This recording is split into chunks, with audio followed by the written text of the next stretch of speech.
there was a short, angry woman looking down at me. I had fallen asleep again in class, and Miss Mohan was very angry.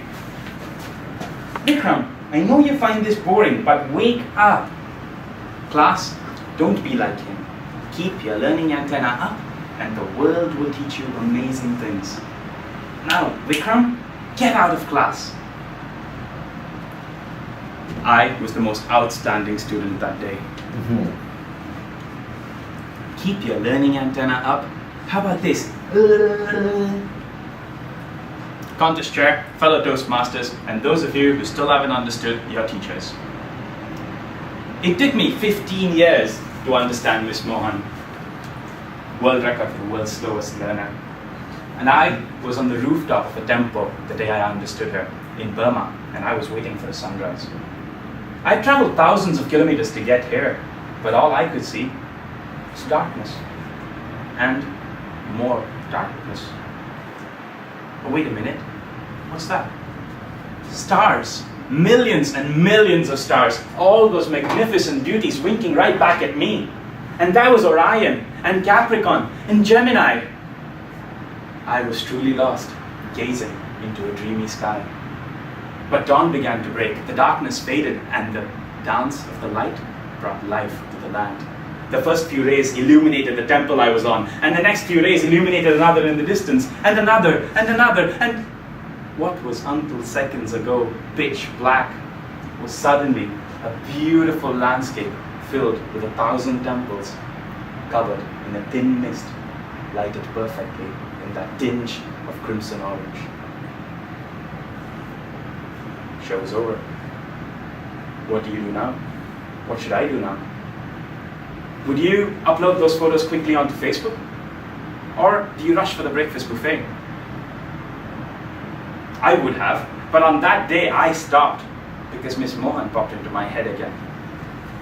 Keep your learning antenna up.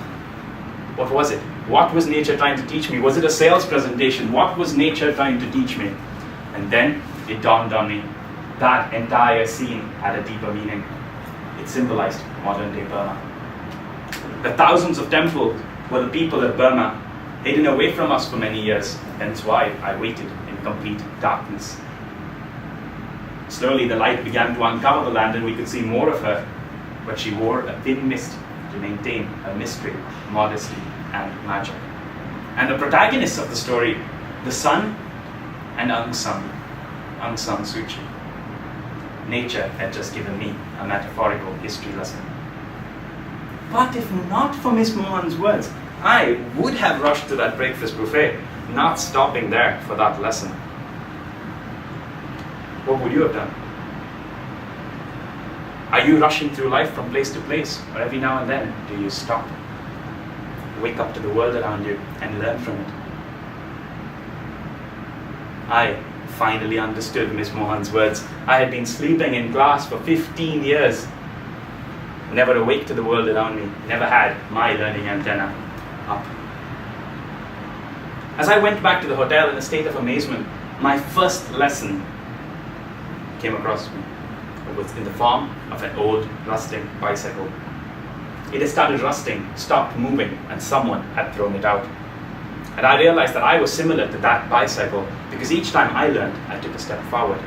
Another day, another step, another lesson.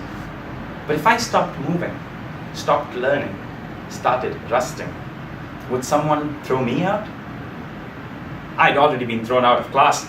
I didn't want to be thrown out again, not out of my job, not out of a relationship. And the world really can teach us many amazing things. If you don't believe me, ask Sir Isaac Newton, who was one day sleeping under a tree when an apple woke him up to gravity. Of course, I will never solve a problem as complicated as gravity. I have other complicated problems to solve. For example, romance. I was a young Romeo, and my Juliet left me. My first terrible breakup came a few years after my trip to Burma, and that was horrible. It was so hard on me that I took to drinking every night. Not one, 4 cups every night of chocolate milk. But nothing helped me. Nothing helped me move on until the day I saw a dog take a poop. He just did his business, put some mud over that shit, and ran on with life. And I realized that that will always be crap in my life. I just had to. For many years I was learning nothing, but now I was learning from crap. And your life will hopefully have crap at least every day. But with your learning antenna up, you can learn from it. With your learning antenna up, you can learn from everything around you. It could be in the form of sunrise, in the form of an old bicycle, or in the form of dog crap. It could be from your moment of success, your moment of failure, and most importantly, from every single moment of your life. Because you see, the entire world is one giant classroom, and everything and everyone in it is a teacher. Every day when you wake up, you are already in class. But when you're in class, are you actually sleeping? If you are, wake up! Class, don't be like him. Keep your learning antenna up, and the world will teach you amazing things. Big round of applause.